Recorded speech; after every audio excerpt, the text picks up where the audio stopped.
Assalamualaikum warahmatullahi wabarakatuh. Perkenalkan, nama saya Nur Muhammad Fauzi.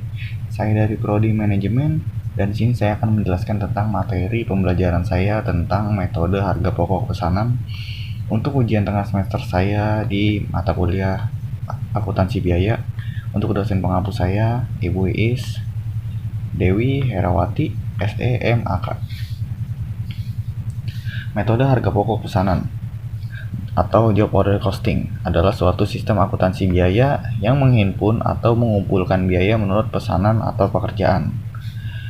Metode pesanan banyak digunakan dalam industri konstruksi, percetakan, pembuatan kapal, pesawat, dan intinya pekerjaan-pekerjaan yang pesanan banyak gitu. Berdasarkan pesanan atau pekerjaan yang telah disetujui, maka biaya-biaya produksi yaitu BBBL dan juga BTKL, yaitu biaya biaya langsung dan juga biaya tenaga kerja langsung yang dikeluarkan oleh setiap pekerjaan atau pesanan yang dicatat dan dibebankan ke masing-masing pekerjaan atau pesanan tersebut. Nah, bagaimana cara menghitung harga pokok per unit pesanan? Yaitu seperti di bawah sini, yaitu harga pokok pesanan sama dengan total biaya produksi pesanan dibagi jumlah unit yang dihasilkan pesanan. Tujuan job order costing yaitu penggunaan job order costing untuk menunjukkan harga pokok produk dari setiap pesanan, baik harga pokok produk secara keseluruhan tiap pesanan maupun persatuan. Manfaat job order costing yaitu manfaat informasi harga pokok produksi per pesanan, menentukan harga jual yang pertama menentukan harga jual yang dibebankan kepada pemesan, yang kedua mempertimbangkan penerimaan dan juga penolakan pesanan, yang ketiga memantau realisasi biaya produksi, yang keempat menghitung laba atau rugi setiap pesanan, yang kelima menentukan harga pokok persediaan produk jadi dan juga produk dalam proses yang disajikan dalam neraca. Karakteristiknya yaitu produk yang dihasilkan sesuai dengan pesanan atau permintaan dari hasil konsumen, yang pertama. Yang kedua, kesediaan di gudang hanya untuk memenuhi pesanan saja. Yang ketiga, produksinya terputus. Yang keempat, produksinya telah selesai langsung diberikan kepada pesanan. Cara mencatat metode harga pokok seperti tabel di bawah ini.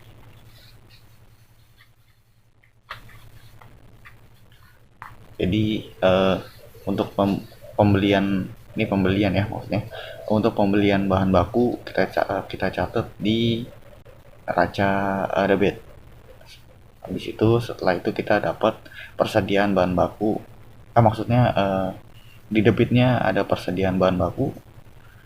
Kalau misalkan kita bayarnya pakai utang, berarti utang di kredit.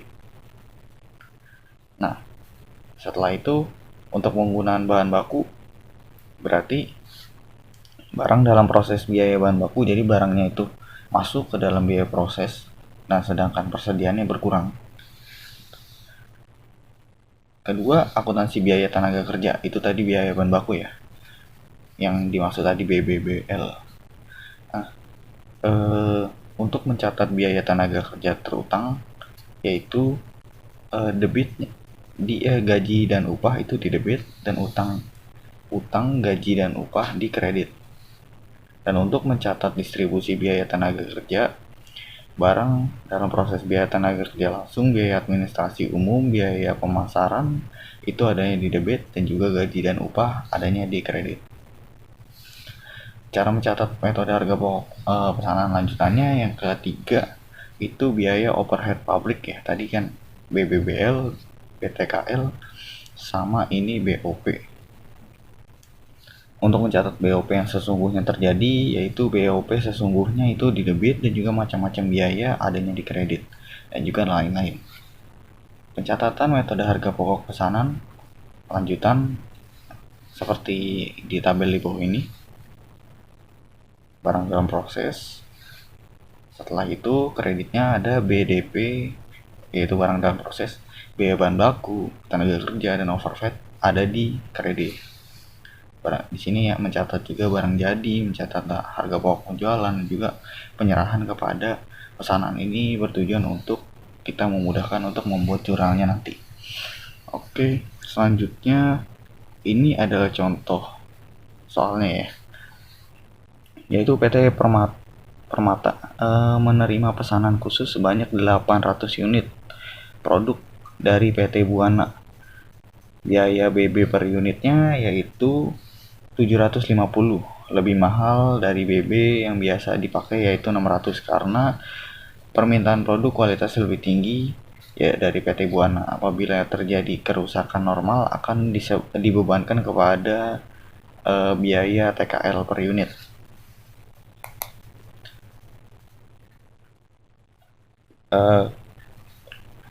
Biaya TKL akan dibeban TKL produk, yaitu TKL per unitnya jadi produknya 400 tarif.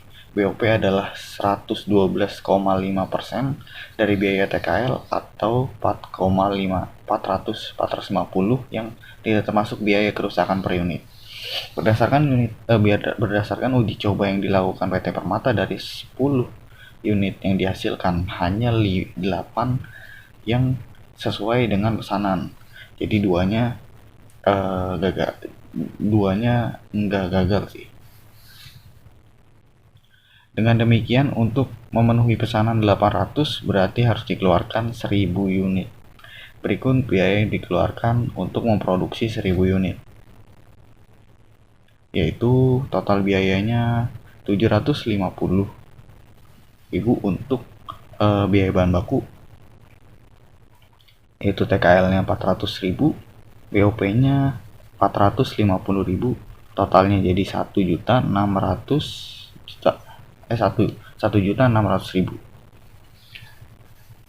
Terdapat barang yang rusak sebanyak 200 unit yang disebabkan oleh kerugian normal yang rusak diperkirakan masih dapat dijual dengan harga 400 per unit diminta. Nah, ini soalnya yaitu kita disuruh membuat jurnal untuk mencatat biaya-biaya yang dikeluarkan untuk mengerjakan pesanan yang diterima PT Buana. Yang kedua, biaya dari barang yang rusak dibebankan ke pesanan tersebut. Cara mengerjakannya yaitu ayat jurnalnya yaitu seperti ini. Jadi mencatat biaya yang dikeluarkan PT Buana yang barang dalam proses yaitu 1.600.000,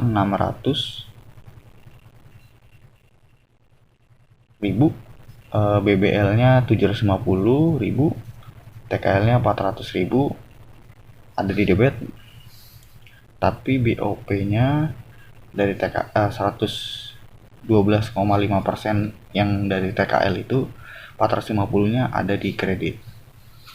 Unit 200 yang tidak memenuhi spesifikasi dapat dijual dengan harga 400 per unit. Jadi total nilai persediaan barang yang rusak yaitu 80.000, yaitu perhitungan dari 400 kali 200 unit. Ayat jurnalnya sebagai berikut.